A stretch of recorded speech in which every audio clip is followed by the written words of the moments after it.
I'm talking now to the people who are watching my video. If you can put this in the very beginning, you will watch this video.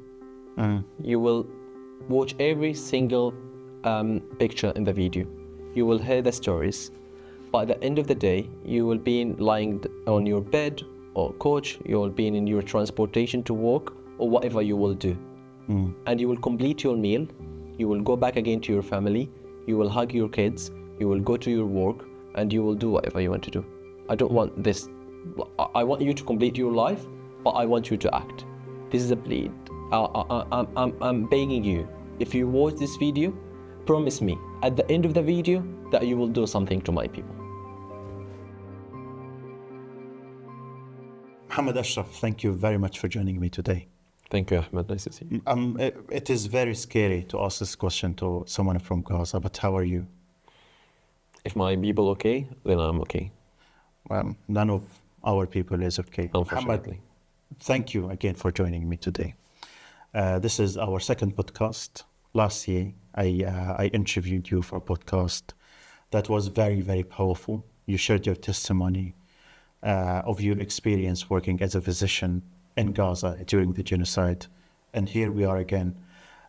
Today, I do not want to do a similar podcast like the one we did, but you shared with us many, many pictures of your experience in Gaza, of your relatives, your friends, of your fellow physicians in Gaza. And I want to take some time talking about these pictures, if that's okay. Yep.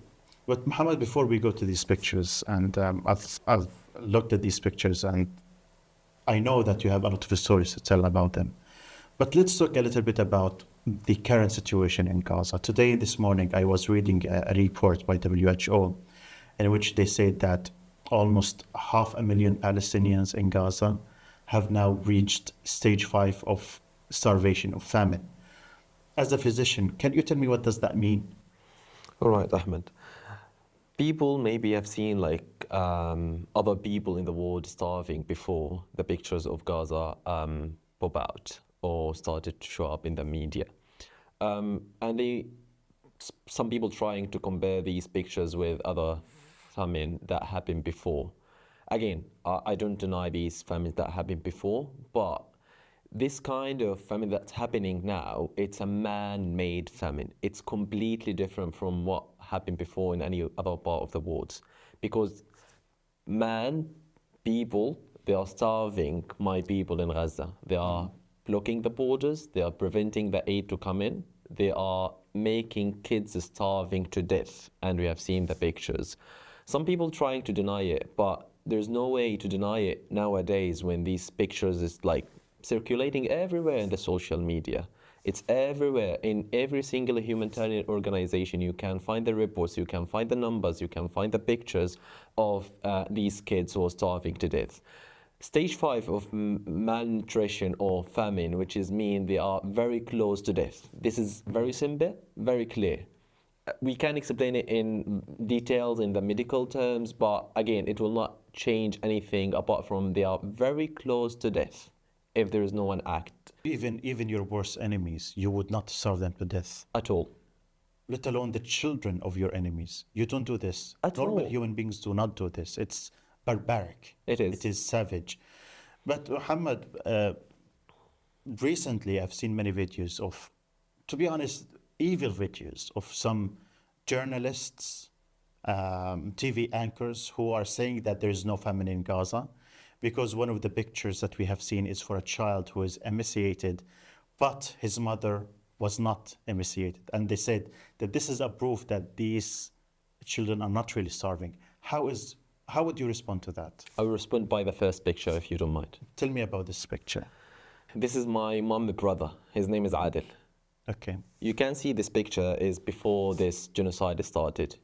He was a very well-known man working in kind of bakery. He's making desserts. He's making people happy.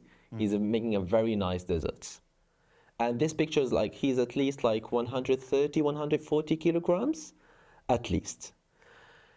People think that everything started in October 2023. No. This man, he got injured before October 2023. How did he get injured? He's like in a protest, civilian protest in the Great March of Britain, and he got injured at that time. And it was before October 2023. By that time, there is pictures. I'm not sure if it will show up now. I was with him while he was having his first surgery. At that time, we have functioning hospitals. I went with him. He had a surgery. He had kind of external fixation for the gunshot that he had. This is the picture for him when just 2 days before his death. He's barely 40, 50 kilograms. So he was 130, and now he died. He got 45. martyred like 2 weeks ago. And his weight was like 45, 50 kilograms. He starved to death. His injury, there was no medication to deal with. He's diabetic. There is no diabetes medication, which is at least like the minimum that people can get in Gaza for the non-communicable disease. This man is one of the stories, one of the thousands of the stories. He's my uncle. He's my mom's brother. And I know him very well. And you are telling me that people denying the famine, people denying the starvation, you got proof here. He's my mom's brother. And there's a picture before and after. He got injured before October 2023. He's a nice man. He's like, he will not even kill an insect. And now this is what he's facing in Gaza. That's heartbreaking. No one deserves to face this punishment. And you know, it's not only him. Recently, I've read some reports of one of the people who are ignored by the media are the elderly in Gaza. And many of the elderly people are now emaciated. They're losing consciousness in the streets. They're falling in the streets because there's no nutrition in Gaza. But even my sister, you know, I have one sister who survived the bombing of my family. And a few weeks ago, she called me and she told me that they are starving, that they haven't eaten for 3 days. And she's one of the lucky people, one of the luckiest people in Gaza, because she's got me, a brother who works in London and who's supporting her all the time. But there are hundreds of thousands of people in Gaza who don't have anyone to support them. And they're literally starving to death. My sister told me that her little kids, she has a twin children. And she told me, and that's something I could never forget, even for 100 years. She told me a few days ago that she put her children to bed and she told them, I am sorry, kids, I could not get you food to eat today. And do you know what they told her? They said, it's okay, mother. We know that you've done your best. Now, there is nothing more cruel and horrible than being a parent, and you're a father and you know that. There's nothing more horrible than being a parent and watch your children starve, and there's nothing in your hand that you can do to them. So my condolences to your uncle. That's really, really horrible. And I believe these people and their pictures, I know it's not very easy to publish a picture like this online, but people need to know these people. They need to hear their stories. Your uncle, I think he was not counted in the list of people who Israel killed during the genocide because they thought he just died normally. Exactly. How many other Palestinians died in the same way? We don't know. I would say thousands. Thousands. But let's say hundreds for now. People, they are dying in a very silent way from the cold diseases. People, they don't find the high blood pressure medication. They don't find the diabetes medication. Dialysis, like people who got a heart attack, there is no treatment. People who there is a new disease now. It was in Gaza before, but it was very few numbers. When there was a case for Guillain-Barré syndrome, which is kind of paralysis that happened to the people starting from the lower limb and extending to the upper part of the body, and then people dies. When you find these cases in Gaza before the genocide, doctors will call their students, come see this case. It's a very rare case. We want to teach you. We want you to get. Now, every single day, there is a 5 cases admission into the hospitals for Guillain-Barré syndrome. Every day. Every single day.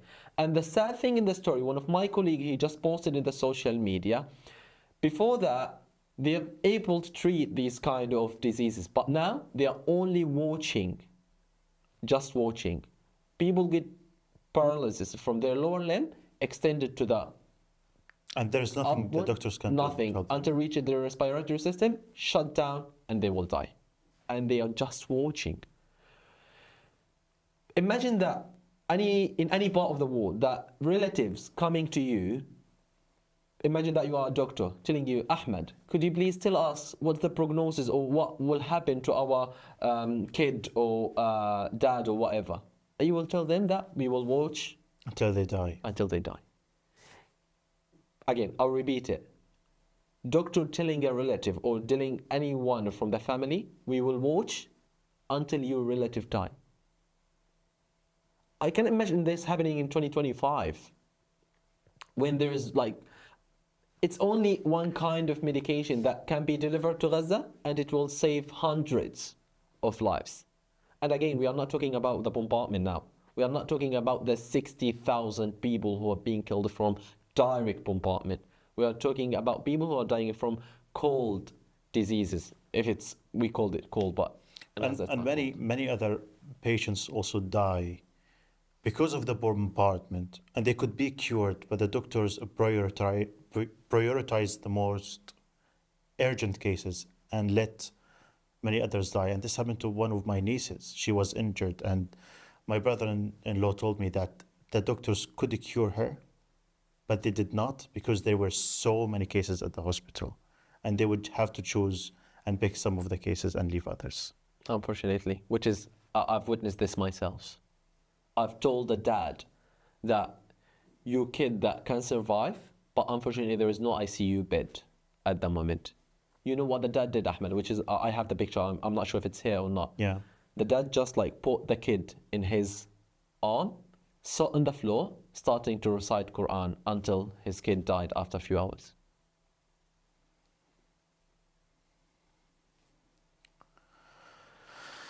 This picture is showing me and my friends. They are all doctors. Some of them, they are in final year medical student. The one in the far, in the other side of the picture, his name is Khalil. Okay. Khalil, he was the final year medical student. He volunteered in a Shifa hospital. People here, in any part of the world, when they get volunteer, they get appreciated. If you are volunteering in a hospital, you will get appreciated. Do you know what the appreciation that Khalil got?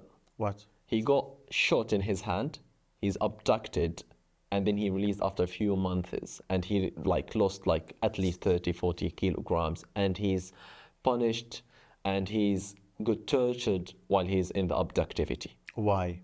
Because he's a final year medical student volunteering in one of Gaza hospitals. This is his the penalty that he got because that he is volunteering in one of Gaza hospitals. Maybe Israel actually intend to do that to the Palestinian doctors and medics. 100%, because if you want the people to lose hope, what you will start with? They will crush the health Healthcare sector in system. Palestine. And you will know that if you got injured, if you got starved, if you got whatever, there's no one who will treat you, then you will lose hope. This is the first thing in principles of genocide. I want you to lose hope, then I'll smash everything out. The one close to him, his name is Musab. He's still in abductivity. He's my colleague, he's a doctor. He was abducted from Nasser Hospital. And he's still in abductivity now for more than 1 year. He's a doctor. There is nothing that wrong that he has done apart from being a doctor. He should be released. People like Musab in any part of the world, they will get appreciated. They will get prizes. They will go to kind of festivals, and people start stand for them and take the hat off for them because he volunteered in one of Gaza hospitals in one of the most difficult times, and there is no equipment. But this is what Musab deserving now. Do you think that is Musab deserved this at all? And more importantly, doctors everywhere, they have a protection status. They're not allowed to be hurt. They're not allowed to be abducted. They're not allowed to be shot at. And the hospitals should be protected under the international law. Do you know how many of your colleagues in Gaza were abducted by Israel, kidnapped, taken hostages? Hundreds of them, Ahmed. Hundreds. Some of them has been released after, some of them we don't know they're about, and some of them they have been killed in the abductivity, like Dr. Adnan. So you're talking about hundreds of doctors healthcare workers in Healthcare general, workers. doctors, nurses, pharmacists, they've been abducted. And when we say abducted, I mean they abducted from inside the hospital. From the hospital. From inside the hospital. While they are treating Palestinian patients. And they stayed in the hospital to treat the patient, because if they left, there is no one there. So they have to stay. And you said it's supposed to be protected according to the international humanitarian law.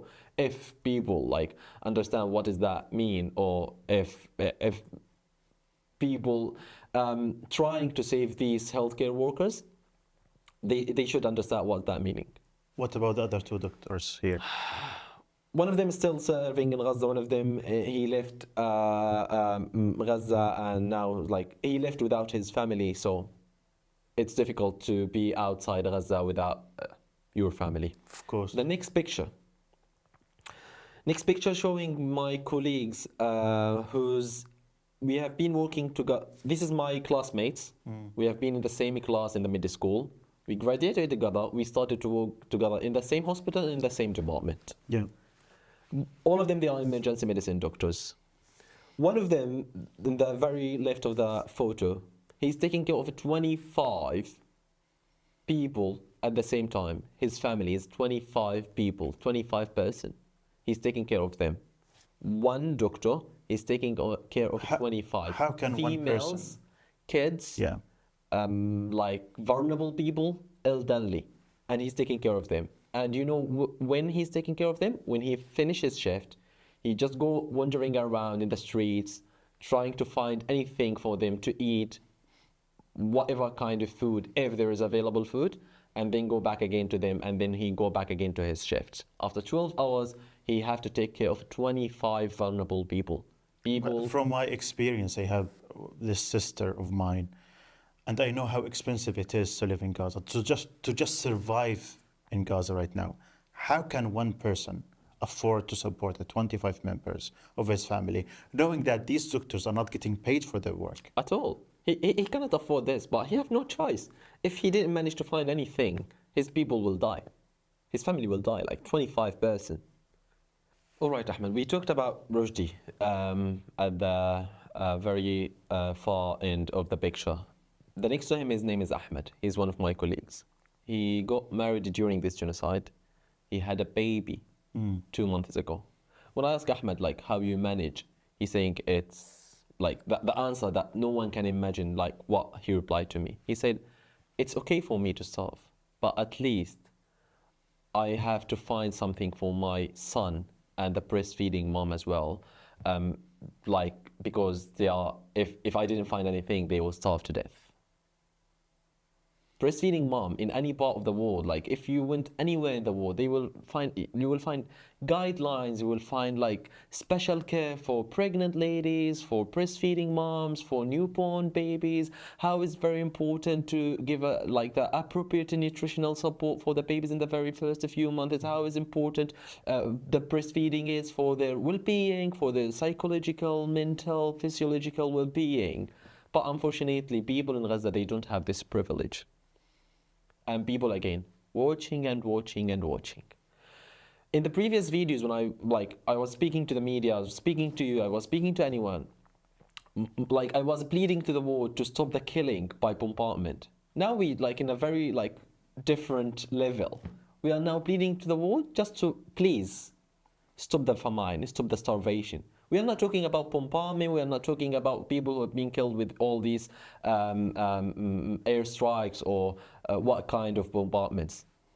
Can you imagine that, Ahmed? Like now we are pleading to the world to stop the starvation, not pleading to the world to stop the bombardment of our people. Yesterday I was talking to my sister, and she told me that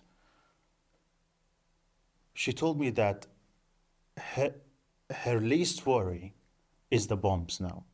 And her biggest worry is the starvation. And now talking about this little kid, 2 months old, a child, these people need formula. They can't survive on food, like on bread, on lentils, on any other food or meat. There's no meat in Gaza. But how can a child survive without formula? And how can a breastfeeding mother feed her child without food herself? So what do they do? With the minimum?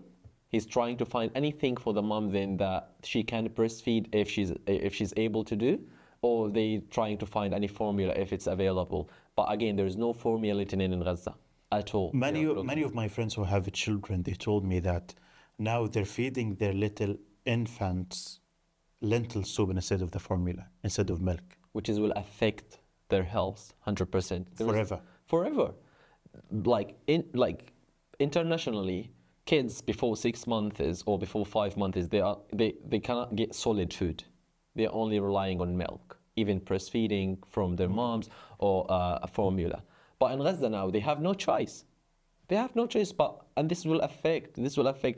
Now, if we are talking about the starvation, we are talking about the famine, but we are not talking about how this will affect the new generations in the long term, because our main goal now to stop this famine, and then we can tell the whole world what the next will be. How's the next generation from our people will look like, how their health will be affected. Now they are making studies about the people of Gaza, about their physical, mental, psychological status, and how to be under genocide and under bombardment for 2 years, how this will affect you, not only mental health and physical health as well. So my people now, they are under studies because they are in famine and starvation, and again the people around the world just watching.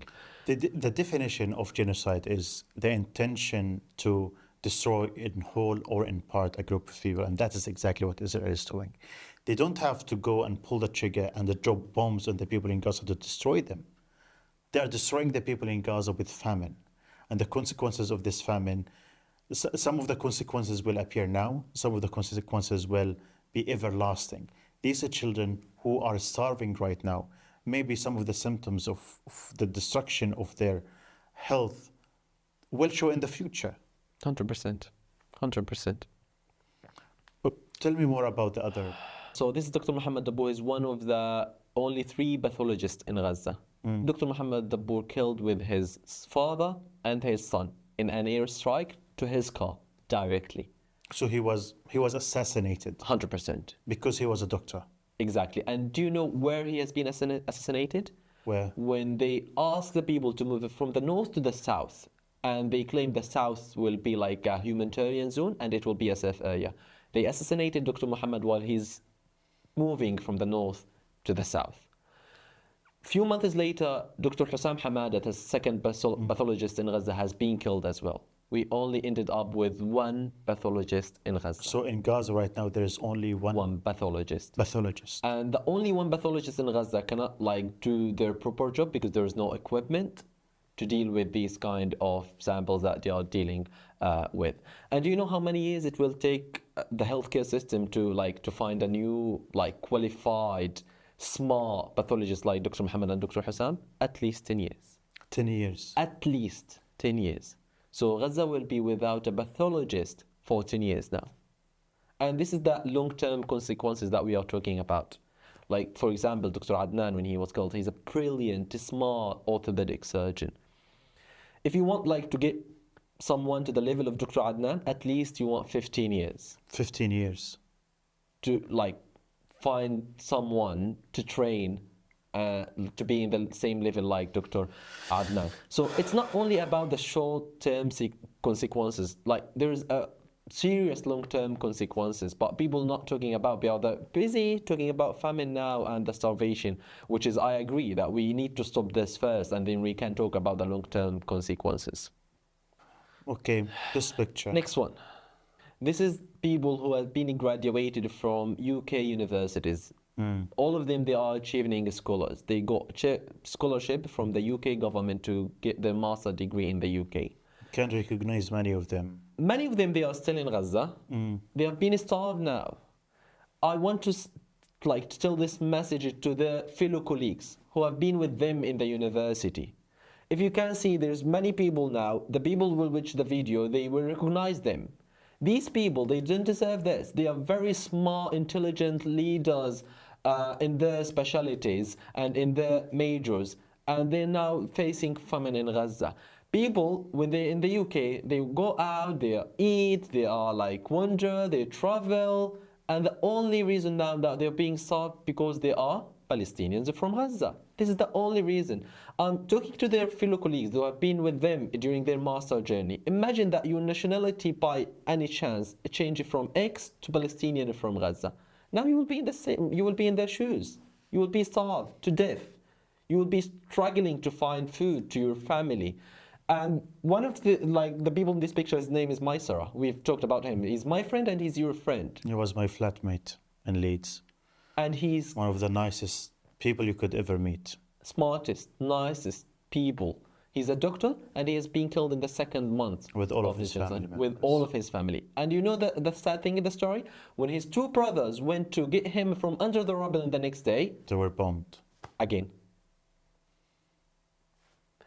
If you want to write a story for like a action movie or like a very like sad movie, you will not write these stories, Ahmed. If you are thinking in a very horrible, evil way, you will not write these stories. It will not pop up in your mind if you are thinking in a very tragic way. The next picture. This is my mom uncle. His name is Musbah. He's one of the most kindest person in the world. He got shot while he's taking refuge in one of the UNRWA schools. They bombarded the school and he got killed at that time. I'm the one who was responsible to tell the family, to tell my mom, to tell his sons and daughter that he is killed. I've been dealing with a mass casualty.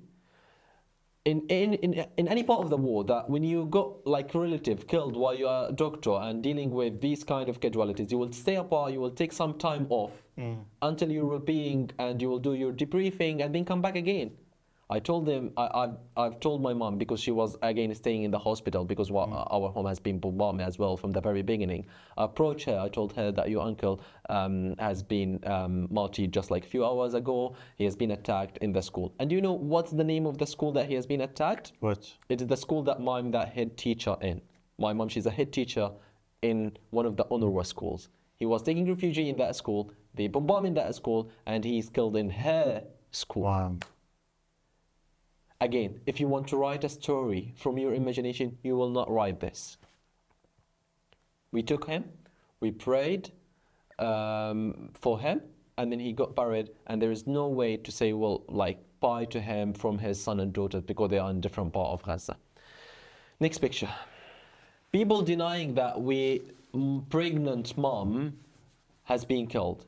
This is a fetus that we took from a mom womb in the floor, in the emergency department, in the Shifa hospital, after the mom has been killed. We thought that the fetus will survive, but unfortunately the fetus killed as well. This is one of few photos that I have that they are not only targeting women, they are targeting pregnant ladies.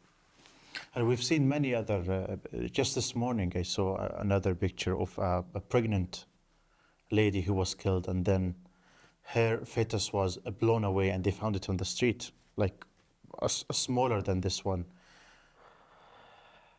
It's happening every day. Every single day. Unrelentless. I'm here speaking to you, Ahmed, with evidence. People denying this.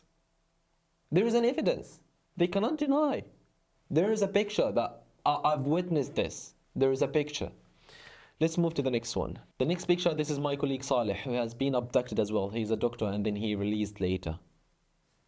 Did your friends who were abducted by Israel tell you what happened to them in captivity? They are not telling everything because, again, it's affecting their mental health. But the thing that I've told, which is a very brief, it's horrible. It's horrible. Ahmed, they are calling them. Who's the doctor here? Why they're in abductivity? They will raise their hand. They will be beaten the most. They would beat the doctors the most? The most. The doctors will be beaten the most to humiliate them. Would they tell them why they're being beaten? Who's the doctor here? They will raise their hand. They will be beaten because you are a doctor. They're humiliating them. The people, they will get least rights if there is rights in their abductivity. Why? I don't know. I don't know. They are in abductivity. They are not like doing any threat. They are not like threatening anyone. They are in abductivity. They are like prisoners. They have rights. I wouldn't say prisoners, I would say Oh, hostages. at least. At least. Because they are abducted from inside hospitals. Let's move to the next one. This is my cousin. Her name is Ru'a. She was pregnant during this genocide. All of her family was in the south. She was only with her husband in the north. Okay. She had a baby during the genocide. She sent us these pictures while she's holding her baby. Ru'a, her husband, and her baby has been killed in an airstrike. Her mom didn't see her son. Her mom didn't say bye to her. Her mom didn't kiss her before we bury her. Baby Paul died during the genocide without seeing anyone from his family, because they are in different part of Gaza and it's only 15 minutes by car far. What's the name of the son? I can't remember the name of the son, but my cousin Ru'a, we grew up. Too We grew many up. of them that we don't even remember their names. Because I didn't see the baby. I know Ru'a since we were a kid. We grew up together. There is another picture for Ru'a. The next picture, this is Ru'a while she was in the school. Wow. When she was younger. Look how nice she is, how smart she is. This is what people around the world deserve and live, and this is what my people deserve and live. Ru'a deserve a better future than this. Dua was a very nice, kind mom. She was planning to have a big, extended family. She's holding a paper with the name of where she came from originally. Exactly. She was a refugee. She is. She is a refugee from a city called Stud, which is her granddad came from. And she was hoping to return back there, according to the right of return. But Ru'a killed before turning 22. Let's move to the next picture. This is Izzeddin Lulu. He's a final year medical student. Izzeddin, he's not only my friend, he's one of my students. He was one of my students. Yeah. As in the third or fourth day of the genocide, he texted me, Mohammed, I want to help. I want to volunteer. I cannot stay at home and just watching the news. And I can see that the hospitals, like, there is a mass casualties. I said, yes, please come. He said, like, there is no space. I will not find a place to sleep. I will not find a place to eat. I said, like, we will share everything together. Please come. Every single effort that will make a difference. Yeah. Ez came. He volunteered at the hospital. Then he decided, I will not leave the hospital. Do you know what happened to Ez? What? While he was volunteering in the hospital, they bombarded his home. His dad, all of his brothers and sisters, all of his uncles and their families has been wiped out. The only survivor is his mom. His mom. His mom. His mom. This And is he the survived? only survivor. He survived because he was in the hospital. Ez and his mom, the only survivor from the whole extended family. How many people were killed in his family? I can't remember the exact number, but at least 12. At least 12. Most of them, they are kids. As now, he's a very strong, brave man. He's now founded an organization called Samir Foundation. Oh, And he's helping his fellow medical students to pursue their degree. He's funded the degrees, especially the orphans, similar to him. To complete their degree, then they can be graduated, they can work in the hospital as doctors. if this happened to any other person anywhere in the world, they would have been devastated and destroyed their entire life. And if But the Palestinian doctors still continue to work and inspire the world. they have no choice, Ahmed, they have to do this. Because there's no one allowed any other doctors from any part of the world to come in to help our people. So they have no choice. They have to do everything by themselves. But imagine this is like Ez has been in, I don't want to name the country, has been in any of the Western countries. What do you think that Ez will be? There will be a Netflix movie about Ez. Of course. There will be like Ez in every single street. Ez will be like going to the festivals and they will raise Ez up and cheer for Ez. But Ez now is being starving with his mom, the only two survivors. Let's move to the next one. This is a picture of my colleagues. This is the Faculty of Medicine. Most of them, they are doctors. Some of them are like health sciences. 5 people in this picture has been killed, assassinated, because they are leading doctors. exactly. They are pioneers in their specialties. First one in the first row, his name is Dr. Omar Farwana. He was the ex-dean of the Faculty of Medicine. He was killed with his family. With his family as well. In the same picture, you will find Dr. Marwan Sultan. He was the director of Indonesian hospital. He has been killed. In the same picture, you will find Dr. Musab Sam'an. He's still in abductivity. In the same picture, you will find Dr. Adnan al-Borsh, who has been killed in abductivity. In the same picture, you will find Dr. Muhammad Dabbour, who was assassinated while he's fleeing to the south. In the same picture, you will find Dr. Rafat Lubbad. He's the head of the internal medicine department in Al-Shifa Hospital. He's a very intelligent, smart doctor. He has been killed with his family. That's more than 5 people. I can tell you more, Ahmed. And the rest of them, they are starving. Imagine an academic, a dean of Faculty of Medicine, a university head. You are starving now. I've seen many pictures of them. They are just queuing to get Food. water or clean water, if it's clean. Can you imagine that, Ahmed? If you are academic now and you are watching my video, anyone of the academic field and they are watching my video now, imagine yourself like this. And the only thing that you have done, you are Palestinian from Gaza. This picture has been taken in front of the main building in the Islamic University of Gaza, which is wiped out in the very first few days, because it's part of the genocide. If you want to eliminate people, you will eliminate the place that they will graduate from, and they start to building their future and their cities. And Israel started their genocidal campaign with destroying all the universities in Gaza. Exactly. Because it's like a systematic That was approach. at the beginning of the genocide. The very first few days. Because it's a systematic approach, Ahmed. It's a systematic approach.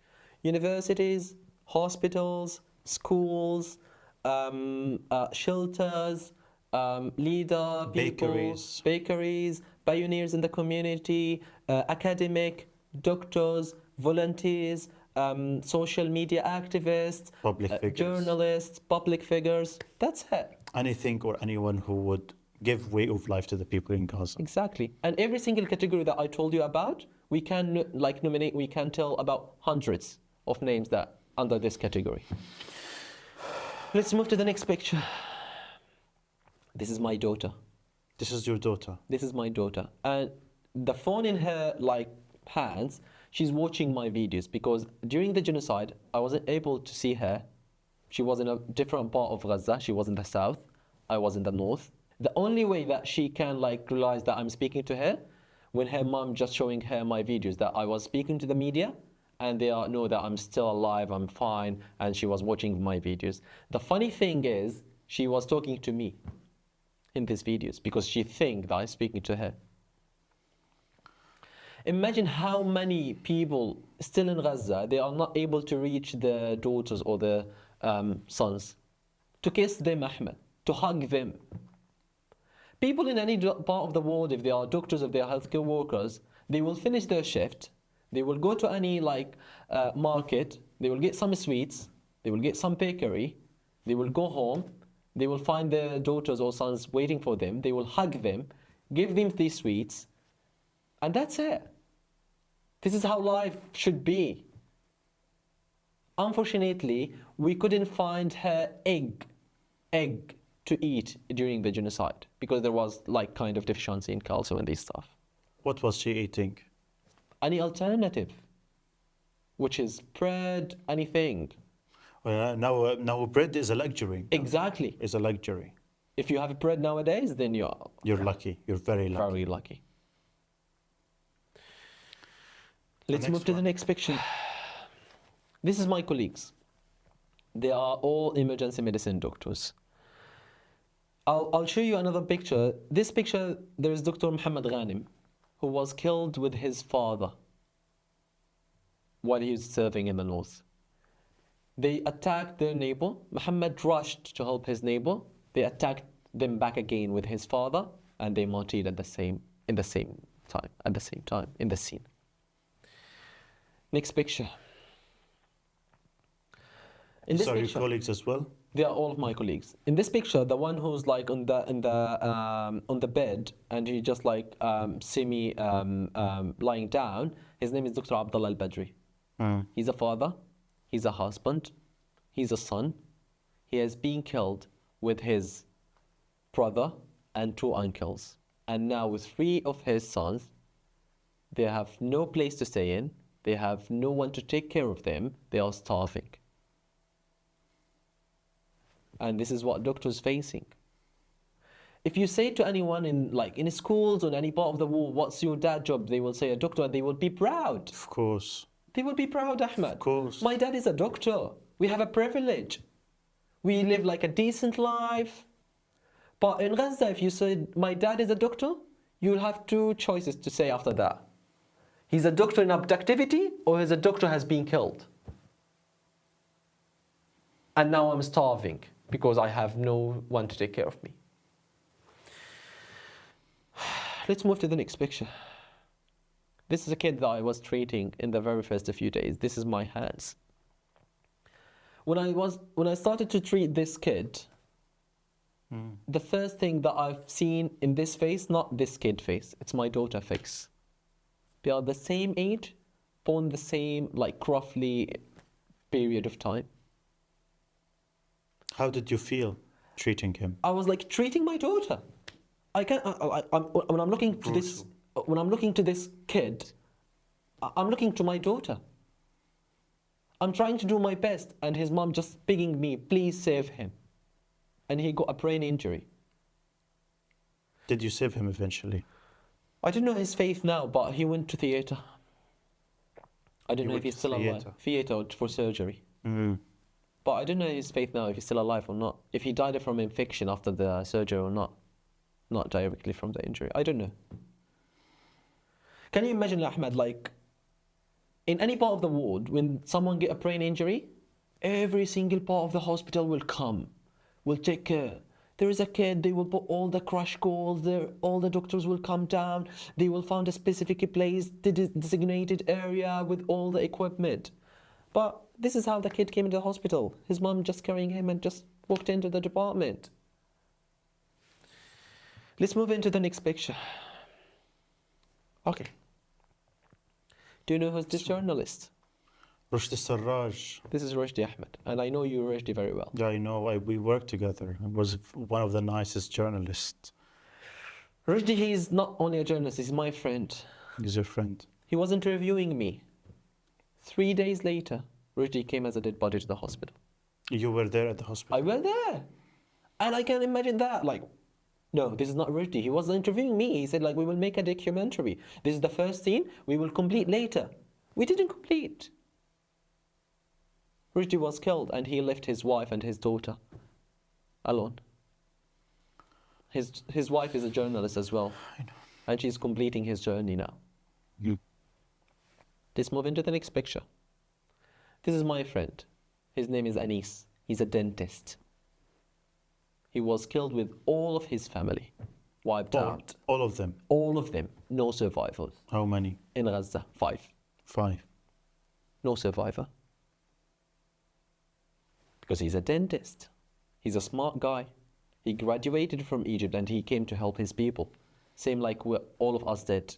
We graduated from all around the world, have a master's degree from all around the world, and we went there to help our people, to make their lives better. Yeah. And this is what he faced. Maisara, he finished his master's degree here and then he came back to Gaza. He traveled. He could have stayed here. He could have worked here as a doctor. Yeah. He said no, he's going to go to Gaza to help the people in Gaza. And my other friend, Bahzat, many of my friends who studied here, they returned to Gaza. Now they're either killed or starving, or abducted, or waiting to be killed. Exactly. Or the relatives has been killed. Yeah. Let's move on to the next picture, to the next one. Okay. This is my colleague again. The one who's sitting next to me, his name is Mohammed Ghanim. The one who has been killed with his father. That was in the hospital? In the hospital. You know, this is the meal that we have. It's kind of vegetables and some cheese. We made a party to have this, Ahmed. It was a You privilege. were happy? Very happy. You know, like this one, like in any part of the world, it will not cost more than $5. Yeah, I know. The whole meal. I know. The whole meal. We made a party. You know, like everyone is smiling in the picture. Because we got food after days of no food.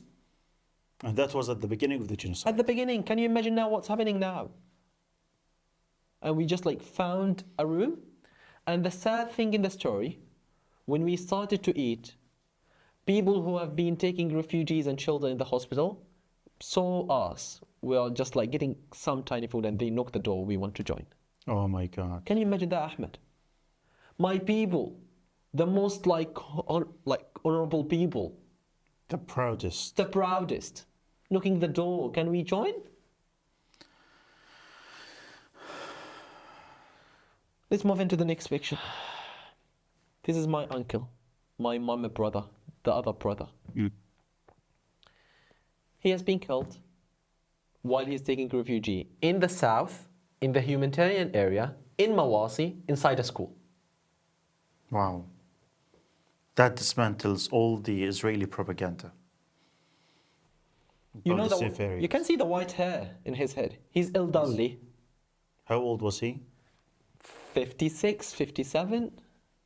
He looks older than that. He looks older because of life. Yeah. You know why he looks older? Because he was beaten by the Israeli army when he was 9 years old. And He got was a 9 head- years old. And he got a head injury from that time, which has affected his mentality and behavior. That was like 50 years ago. Yeah, before October 2023. 20 years before Hamas was there. Yeah. Yeah. He was 9 years old and he has been beaten. They declared the death for him at that time and they threw him in the beach. My mom told me this story. And they were approaching, there was sign of life. They took him to the hospital and he suffered all his life from this Wow. injuries. That's why he looks older, Ahmed. He's a granddad. This is his grandson in his arms. And he has been killed again. Elderly, south, a humanitarian area, Mawasi, inside a school. Next picture. This is my colleagues. Some of them, they are serving in the south now. Some of them serving in the north. This is the picture has been taken in the resource area in the emergency department, the Al-Shifa hospital. That's the Shifa hospital. Which has been renewed like only 2 months before the genocide. Yeah. And now it's I remember. destructed. I'll show you another pictures how the Shifa looks like now, Yeah. which is the major trauma center in Gaza, one of the biggest hospital in Palestine. Next picture. This is my colleague. Again, we are making a party. The head of the emergency medicine in Ministry of Health coming to join us for a $5 meal. The one here, his name is Dr. Hani Al-Haytham. He was the head of emergency department, ex-head of emergency department in a Shifa hospital. He has been killed with his wife and 4 kids. Ahmed, I'm telling you, like, Hani has been killed with his family wiped out. I've been mentioned like this like 10 times, more than 10 times while we are talking now. But I'm mentioning it like someone has been killed and people will watch this video. But Hani, he's a father, he's a husband, he's a son, he's a doctor, he has his life, he's smart, he's intelligent. He doesn't deserve this. And we're just mentioning stories. Like in passing. It shouldn't pass. It shouldn't. Next picture. Okay, let's talk about this picture. I'm not sure if you will show it. I'm not sure we can show that on YouTube. Yeah, but you can blur it or whatever you want to do. Roughly 3 years old kid with all of his bowel out. Do you think that this baby is killed or when we are dealing with him? He's alive, he's awake, opening his eyes, shouting, Ahmed. Oh my God. I want any doctor in the ward to imagine dealing with this kind of case. They will just like... What happened to the baby? Shrapnel. Attack their home, shrapnel, and the thing in the story that he's unknown. Unknown. I've written myself on his body, unknown, with the date that he came in and the time. Did he die eventually, or did he survive? I don't know. You don't He know. went again to surgery. Pediatric surgeon took him to theater. I don't know. Even I don't know his name. Scroll, Ahmed. Scroll. Babies around the world, they don't deserve this. No. Babies around the world, they are enjoying their lives. They are going to fun. They are going to these kind of parks and everything. But this is my people facing. This is what my people facing. What? Next. Again, I'm not sure if you will show it. No, we can't. Okay, you can blur it. But people saying they deny these things. This is the 4th degree burn, which is burn that people don't see, only on the medical textbooks. And this kid, half This of is the a body. kid. This is a kid. This is 9, 10. And the next picture that I have, he was holding his brother's hand while they are, I don't know what they've been doing, sleeping or whatever. Half of the body of him, half of the body of his brother get burned, 4th degree burn. I didn't tell you the whole story. Is this kid dead or? It's dead. I didn't He's dead, tell you the whole story. What we have done to this kid after. We amputated the arm because it's dead. And we hope that the kid will survive without an arm. A few days later, died because of sepsis. Next. You remember the kid that I told you about, that I told the father that we are not doing anything, and the father just hold the kid with his arms and started to reciting Quran? This is the father, this is the kid.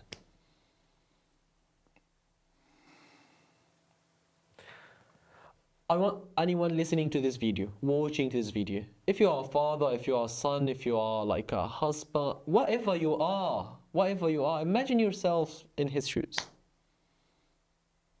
This is horrible, Ahmed. This is horrible. I can't tell you stories like endless stories. But the main thing that I'm telling stories that to tell people this is true. This is happening to my people. I'm bringing pictures for you. It's for the first time that I'm telling people the stories with pictures. Because over 2 years, I realized that people denying this. They don't believe this. And if they believe, they don't act. And if they act, it will be like, oh, we are sorry, we are not able to do anything. This is not enough at all. Next. This is 5 days before the attacks on October. We got a gathering for emergency doctors. In the picture, Mohammed has been killed. Saleh has been abducted and released later. Ali was still in the north serving his people. Next. One of the videos that was circulating in the social media for me, and it got more than 50 million views, Ahmed. 50 million views. Not on this only videos, like What's the story of multiple this videos. video? This is when they attacked Al-Ahli Baptist Hospital. There was a massacre, and the thing that behind me, it's dead bodies. Yeah.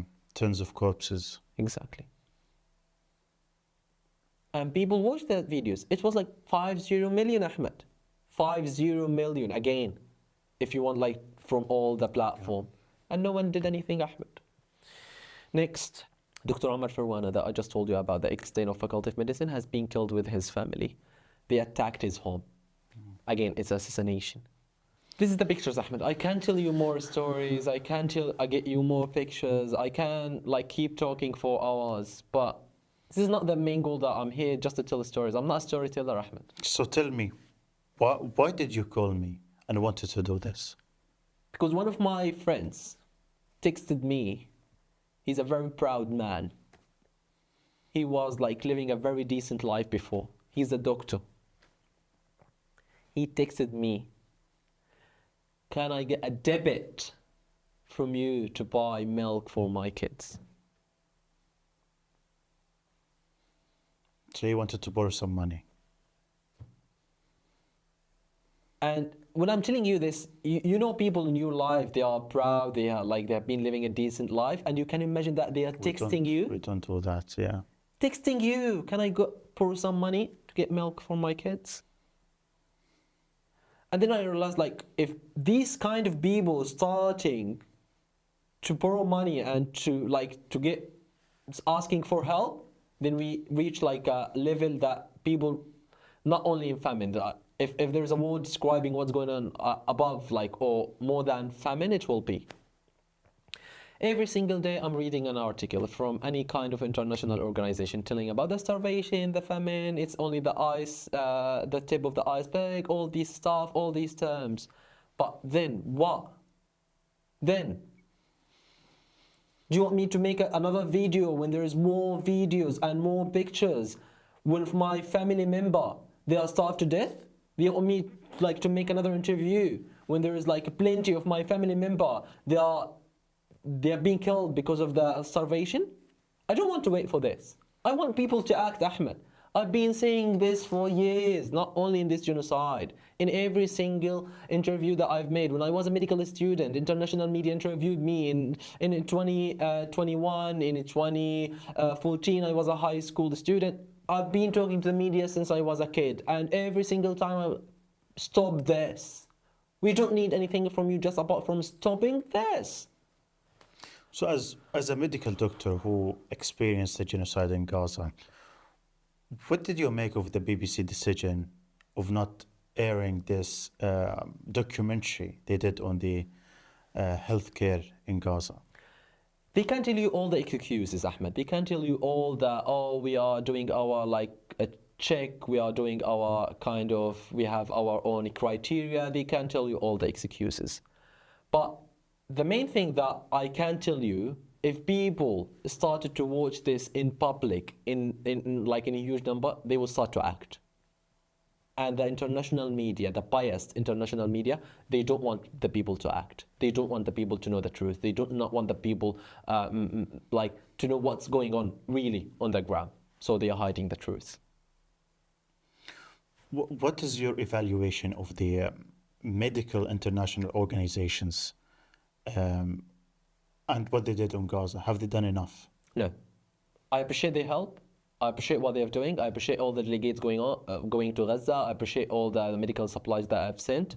But no, it's not enough. What else can they do? A lot of things can be done, Ahmed.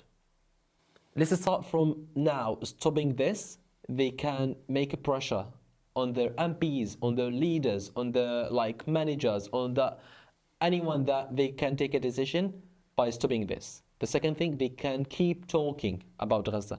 Now people, Ahmed, they are not talking anymore like in the very first few days. I don't know why. I don't know why. They used to to watch these kind of pictures and our people dying. We don't deserve this, Ahmed. I want to tell you an example. If any part of the world that a big trauma hospital has been bombarded or attacked, what will happen? Every single healthcare worker, they will make stand in front of their hospitals in the next days. They will start to speak. They will start speaking in the social media and start to speak to their MPs. You can do this, guys. You have been you watch 5, 6, 7 hospitals has been attacked. You can do this. You can send medical equipment. After that, in the long term, you can do training for my colleague. You can offer the opportunity to complete their higher training. Then we can get a qualified doctor instead of the doctor that's being killed or abducted. So there is a long-term plan. But for now, stop this. This is the most important thing. If the war stops today, and I know it will not stop, if the genocide stops today, and I know it will not be stopped, how long will it take the Ministry of Health in Gaza to rebuild Gaza's destroyed health system? If all the borders were open, if there is no restriction, if everything is allowed to get in, it will not take a few months, Ahmed. Few months is not a few years. If everything is allowed to get in, if there is no restrictions, if all the borders is open, which is there is no siege, it will only take a few months, Ahmed. I know that the destruction is massive, but I'm saying this because my people, they are very, very brave people. They are rising from the ash. They are doing their best to help their people. Just let them do what they deserve, what they want. Let the medical equipment come in. no restrictions. Let the medical delegates and doctors get in, and you will see, Ahmed, it will be few months, and it will be an example for the whole world how these people build the city from the destruction to like something that every single one in the world will be proud about. Dr. Mohammed, thank you very much for joining me. I know it wasn't a joyful discussion, but it was a very, very necessary conversation, and I want everyone in the world to watch this. They know, Mohammed, I know it will be a very difficult interview for people to watch, but it's a very necessary one. And I think this testimony, your testimony, will be very important for history. I want to tell one more thing, Ahmed, before we finish this interview. You will watch my video. I'm talking now to the people who are watching my video, if you can put this in the very beginning. You will watch this video. You will watch every single picture in the video. You will hear the stories. By the end of the day, you will be lying on your bed or couch, you will be in your transportation to work, or whatever you will do. And you will complete your meal. You will go back again to your family. You will hug your kids. You will go to your work, and you will do whatever you want to do. I don't want this. I want you to complete your life, but I want you to act. This is a plea. I'm begging you. If you watch this video, promise me at the end of the video that you will do something to my people. Thank you again, Dr. Mohammed. Thank you. Thank you. In Palestine Deep Dive, we always try to bring up more Palestinian voices, to speak up about their trauma, about their suffering, about their stories. But to continue this, we will need your support. If you believe in our mission, if you believe in what we do, please consider supporting Palestine Deep Dive with at least £2 a month at palestinedeepdive.com/support.